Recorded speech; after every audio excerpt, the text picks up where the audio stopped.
Seekor sapi kurban bangun lagi setelah dikira sudah mati disembelih. Setelah bangkit berdiri, sapi itu langsung mengamuk di lokasi penyembelihan. Sapi berwarna hitam itu berlari tak tentu arah, bahkan sempat menyeruduk warga bersama motornya hingga terpental. Video penampakan sapi yang disembelih hidup lagi, lalu mengamuk tersebut beredar sejak Sabtu 7 Juni 2025. Video itu diunggah akun Facebook Yenti Novia. Sapi hidup lagi ini diketahui terjadi di kompleks Masjid Al-Mujahadah sekitar Pasar Sukaramai, Kecamatan Tapung Hulu pada Sabtu 7 Juni 2025. Leher sapi itu sudah disembelih, kepalanya belum dipotong. Tampak kulit di bagian lehernya sudah sobek dipotong, kepalanya masih bisa tegak, lehernya masih cukup kuat menopang kepalanya. Tetapi langkahnya sudah agak lemah, lari dan jalannya juga sedikit sempoyongan. Sapi itu kemudian berjalan keluar dari lokasi penyembelihan ke arah tempat yang sepi, sementara beberapa pria yang memegang tali berusaha menghentikannya. Akhirnya salah satu tali berhasil menjerat leher sapi itu, lalu seorang lagi menarik ekor sampai sapi itu tumbang. Sapi itu sesekali masih meronta saat tergeletak di tanah, sementara penyelenggara kurban berusaha untuk mengikat kaki sapi itu agar tidak bergerak lagi. Assalamualaikum warahmatullahi wabarakatuh. Alhamdulillah wa syukrulillah wa salatu wassalamu ala rasulillah wa la hawla wa la quwata illa billah. Ini masih berkaitan dengan masalah korban, ya evaluasi ketika korban sudah berakhir, ya ini kemudian muncul diskusi beberapa yang terjadi di lapangan. Nah, bagaimana jika sapi itu telah disembelih, ternyata bisa bangkit lagi dan berjalan? Nah, apakah itu ditangkap dan disembelih lagi atau dibiarkan saja sampai mati? Nah, viral di beberapa medsos seperti di video tadi, bahwa kasus seperti ini memang kadang terjadi. Ya, bukan hanya di tempat-tempat yang viral, tapi mungkin di tempat kita pun juga itu bisa terjadi.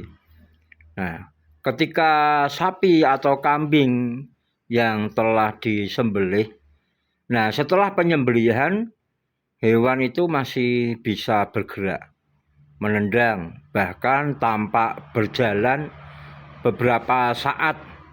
Ya, karena aktivitas saraf dan otot yang masih tersisa. Sebenarnya bukan karena hidup normal seperti sebelumnya. Kita tahu bahwa kematian itu ada dua tahap, yaitu kematian gerak, kematian otak. Yang pertama kali kematian otak. Jadi ketika disembelih, mestinya sapi atau kambing itu dia nanti akan mengalami kematian otak. Kenapa terjadi kematian otak? Itu karena sudah tidak ada darah yang mengalir ke otak, oksigen juga nggak ada, jadi betul-betul terputus. Dan itulah yang semestinya terputus, jadi hulkum marik, saluran makan, saluran nafas terputus, kemudian darah juga terputus sempurna. Jadi betul-betul nggak ada darah yang mengalir ke otak. Biasanya kalau yang terjadi ke otak itu tidak mati, kemudian hewan ini malah bisa bangkit, itu dikarenakan ada saluran darah yang tidak terputus, atau bahkan mungkin saluran nafas juga tidak terputus, sehingga ketika masih ada darah yang beredar di tubuh dan juga sampai ke otak, nah otak masih bisa berpikir dan tidak mati. Nah, ini yang menyebabkan hewan ini kemudian bisa bangkit lagi. Nah, begitu. Nah, setelah kematian otak beberapa saat kemudian akan terjadi kematian gerak. Setelah kematian otak dan kematian gerak, nah itulah kematian yang sempurna. Seorang juru sembelih halal atau juleha itu harus mengetahui tanda-tanda kehidupan dan juga tanda-tanda kematian, sehingga bisa mengetahui sebab-sebab terjadinya peristiwa tersebut. Nah, sekarang yang menjadi patokan adalah apakah penyembelihan pertama itu sudah sah atau belum. Jika penyembelihan pertama sudah memenuhi syarat, misalnya penyembelih muslim atau ahli kitab yang sah, alat sembelih memenuhi syarat, saluran tenggorokan, hulkum, dan kerongkongan atau marik telah terputus, maka hewan tersebut sudah dihukumi sembelihan yang halal. Meskipun setelah itu masih bergerak, meronta, atau bahkan berjalan. Tidak wajib disembelih ulang. Cukup dibiarkan sampai mati sempurna. Nah, pertanyaannya lagi, jika ternyata penyembelihan pertama belum sempurna, misalnya hanya terluka sebagian, biasanya ini juga berkaitan dengan tempat sembelihan. Ketika seseorang itu menyembelih terlalu ke atas, jadi dekat dengan rahang, itu penyembelihan yang bisa dikatakan penyembelihan yang salah. Karena kalau kita perhatikan ada gambar ini,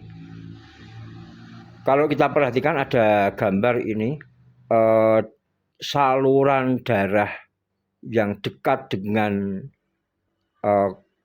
rahang, semakin ke atas dekat dengan kepala, itu saluran darah ini semakin menyebar, artinya tidak berkumpul jadi satu dengan halkum dan marik.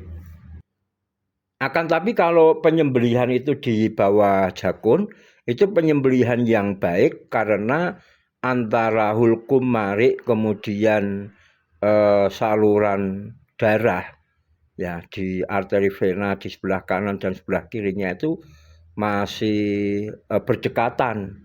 Jadi ketika disembelih itu keempat-empatnya bisa terputus sempurna.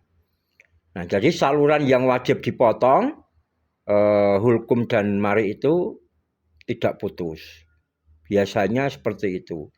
Kemudian di saluran darah itu tidak terputus meskipun luka tapi tidak terputus, itu ada kemungkinan darah itu juga masih mengalir meskipun juga merembes ke tempat yang lain, tapi maksudnya darah bisa sampai ke otak karena darahnya salurannya tidak putus.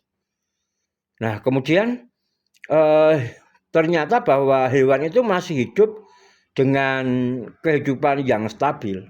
Nah, kalau keadaannya demikian, maka wajib segera disempurnakan sembelihannya sebelum mati karena sebab yang lain. Nah, itu akan menjadi sembelihan yang sah. Mengapa disembelih? Karena belum mati. Nah, artinya matinya itu semestinya karena hulkum mari itu yang wajib dipotong itu sudah betul-betul putus. Kalau ternyata ini belum putus, ya itu dikoreksi, disembelih kembali supaya matinya karena sebab tersebut, bukan sebab yang lain. Keterangan dalam kitab fikih. Nah, kalau kita lihat di dalam mazhab Syafi'i, sahnya sembelihan itu bergantung pada terputusnya saluran yang disyaratkan, yaitu hulkum dan mari. Di dalam kitab Fathul Qorib, Imam Muhammad bin Qasim Al-Ghazi disebutkan, wa yustaratu fi dzabhi qad'ul hulqumi wal mari. Disyaratkan dalam penyembelihan terputusnya saluran nafas dan saluran makanan. Praktek yang dianjurkan, kalau setelah disembelih sapi masih bangkit dan berjalan, ya seperti di video tadi, periksa. Yang pertama, periksa apakah sembelihan pertama sudah mengenai saluran yang wajib. Yang kedua, jika sudah sah, maka tidak perlu disembelih lagi. Yang ketiga, jika ragu atau terlihat belum sempurna, segera rebahkan dan sempurnakan sembelihannya. Jadi, dalam kondisi yang umum terjadi di tempat penyembelihan, sapi yang bangkit lalu berjalan setelah disembelih, biasanya tidak perlu ditangkap untuk disembelih ulang. Karena gerakan itu berasal dari sisa aktivitas saraf setelah penyembelihan yang sah.